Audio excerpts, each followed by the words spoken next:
తొలి ఏకాదశి సందర్భంగా ప్రత్యేక అలంకరణలో భక్తులకు దర్శనమిచ్చిన శ్రీ లక్ష్మీ వెంకటేశ్వర స్వామి.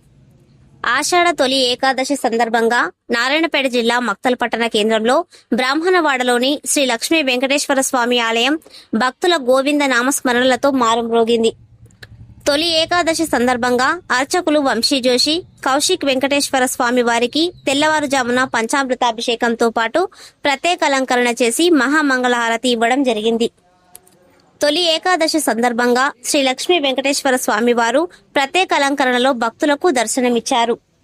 స్వామివారిని దర్శనం చేసుకునేందుకు తెల్లవారుజాము నుండి ఆలయానికి పెద్ద ఎత్తున భక్తులు పోటెత్తారు. భక్తులు స్వామివారిని దర్శనం చేసుకుని తీర్థ ప్రసాదాలు స్వీకరించారు. ఈ కార్యక్రమంలో ఆలయ అర్చకులు, భక్తులు పెద్ద సంఖ్యలో పాల్గొన్నారు.